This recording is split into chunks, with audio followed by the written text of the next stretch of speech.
Hello guys, నేను మీ చెడ్డిగా ఈ వీడియోలో మీకు సారంగపాణి జాతక మూవీ రివ్యూ చెప్తాను.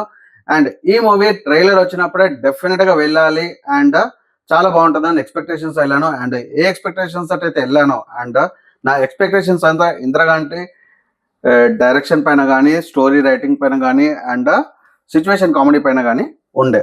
సో ఈ మూవీ నా ఎక్స్పెక్టేషన్స్ రీచ్ అయిందా, అసలు హిట్టా ఫట్టా, ఇవన్నీ తెలుసుకోవాలనుకుంటే డీటెయిల్ రివ్యూ చూద్దాము. అండ్ సోది లేకుండా డీటెయిల్ రివ్యూ ఇస్తాను అండ్ నాన్ స్పాయిలర్ రివ్యూ ఇస్తాను.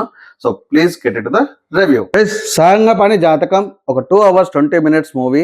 సో మూవీ అంతా రొమాంటిక్ డ్రామా లాగా ఉంటుంది, కొంచెం థ్రిల్లర్ ఉంది, సిచ్యువేషన్ కామెడీ ఉంది అండ్ యావరేజ్ గా అనిపించింది నాకైతే మూవీ. ఎందుకు అంటే స్టోరీ అంతా కన్విన్సింగ్ గా లేదు అండ్ ఎవరు కూడా అంటే ఇప్పుడు ఈ ఉన్న సిచ్యువేషన్ లో 2025 లో జాతకం బేస్ చేసుకొని జాతకాన్ని సెట్ చేయడానికి పెద్ద పెద్ద డిసిషన్స్ తీసుకుంటారని నేనైతే అనుకోవట్లేదు అండ్ డిసిషన్స్ తీసుకోవద్దు కూడా.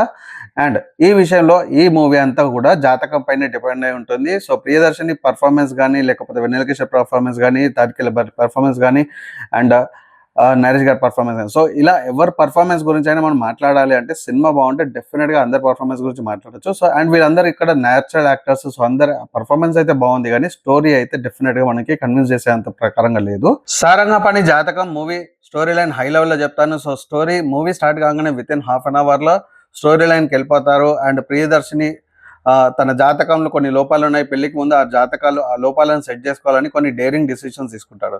సో ఈ డేరింగ్ డిసిషన్స్ వల్లనే మొత్తం మూవీ అంతా నడుస్తుంది. స్టోరీ అంతా ప్రియదర్శిని చుట్టూ ఉంటుంది అండ్ క్యారెక్టర్స్ కూడా చాలా పండాయి. కానీ అన్నిటికన్నా మంచిగా ఉంది అంటే వెన్నెల కిషోర్ క్యారెక్టర్ కానీ, ఆయన చేసిన dialogues, timings as well as second half లో హర్ష సాయి వచ్చే డైలాగ్స్ ఇవన్నీ కూడా చాలా బాగున్నాయి.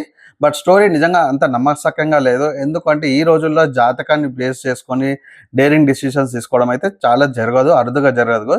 అందుకనే ఇది అంటే ఒక కామన్ మ్యాన్కి లేకపోతే ఎవ్రీ సెకండ్ పర్సన్కి అయ్యే సిచ్యువేషన్ లాగా అయితే కనిపించలేదు. అందుకనే నాకైతే నచ్చలేదు. సో నేను 2.5 రేటింగ్ ఇస్తాను నా పాయింట్ ఆఫ్ వ్యూలో.